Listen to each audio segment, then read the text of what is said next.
Hi, I am here today to tell you about how to win at multiple offers.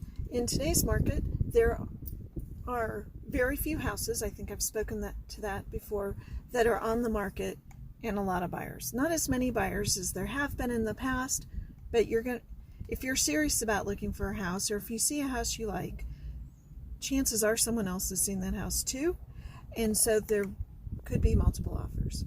Here are 2 or 3 or 4 points on how to win at multiple offers. First, step number 1, write a non-contingent offer. If you can get approved without selling your current house, do it. Chances are you're going to write a 30-day contract before closing, in which you can use that time if your offer is accepted to, and I'm not driving by the way, you can use that time to fix your house. Secondly, you skip the next month. So say in house payments on the new house. So say you write an offer today, April 28th, you close May 28th. Your first payment wouldn't be due until July 1 on your new house. So that gives you some breathing space. So tip number 1, get pre-approved for your mortgage on the new house without selling the old house. Non-contingent offers are best. Second point, temper your offer and look at it from the seller's viewpoint, and try not to take anything away in terms of money from the seller. You're competing. We don't know what you're competing about. The seller's agent can't tell us. So if you need closing costs paid out of pocket by the seller, then it's best, if you have a $200,000 house, offer $205,000.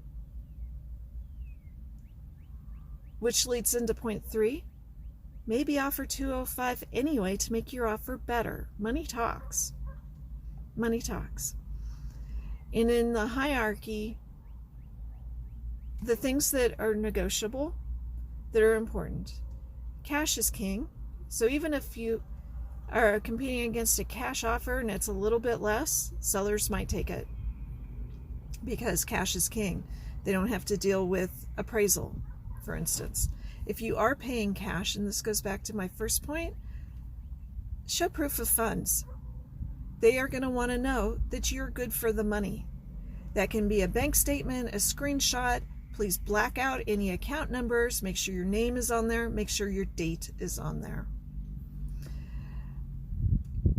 Let's go back to appraisal. So if the house you want, you can soften any blows on the appraisal. Say that the house is $200,000 and you're offering $210,000 and you have a cash reserve. It can take some of the anxiety away from a seller if you say, if the house appraises for $205,000 and we've offered $210,000, we'll bring that extra $5,000 to closing. So it takes some of the risk away from the seller. And often, I've done that several times, and my buyers have never had to bring any difference, but it did allow them to win the offer. You can point, I don't know how many now, you can shorten your inspection time. Instead of the typical 10 days, say 5 days to do home inspections. Say we're taking the house as is, but we're going to do inspections to either say yes, we'll move forward, or no, we won't. So you reserve the right to cancel based on condition, but you're not going to go nickel and dime them to death. That helps. If you don't trust home warranties, don't ask the seller to get a home warranty. Again, the seller looks at money, timing, and convenience for them. So there's some quick tips on how to position yourself to be successful to get your house in a multiple offer situation. If you have any questions, please either comment below or send me an email, a text, any of that good stuff. And I'm Chris Ann with Coldwell Banker Reagan. Thanks. Bye.